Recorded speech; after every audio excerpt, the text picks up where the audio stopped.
كل عام وانتم بخير لكل مشاهدينا. ان شاء الله يا رب بنعاد عليكم بالصحة والخير رمضان والعيد، عيد الفطر السعيد.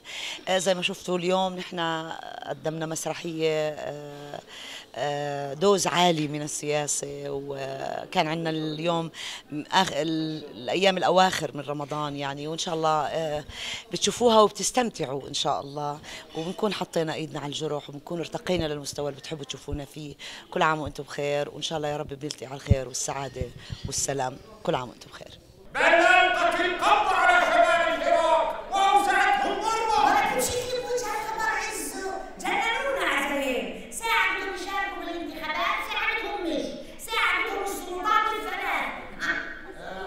مساء الخير وكل عام وانتم بخير. الفنانة أحلام عبد الله. هاي التجربة الخامسة مع ست أمل دباس من مسرح الكوميدي السياسي، وإن شاء الله تكون نالت إعجابكم وإعجاب الناس اللي إجوا شافوها، وبقول لكم مرة تانية كل عام وانتم بخير وشكرا.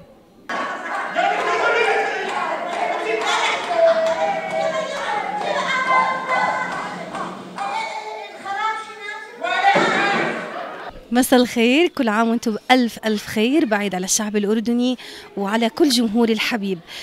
تجربتي لها بهذا المسرح السياسي خامس مسرحية مع ست أمل الدباس. هاي المسرح الشيزوفرينيا كانت عليها إقبال من الجماهير كتير رائع. بعيد عليكم، بعيد على ست أمل، بعيد على كل الفنانين وعلى كل شعبنا وعلى القائد والأب وجلالة الملك وجلالة الملك. بقول لكم كل عام وانتم بألف خير، ويا ربي تضلكم منورين هالبلد بنوركم وعاطفكم وحنانكم.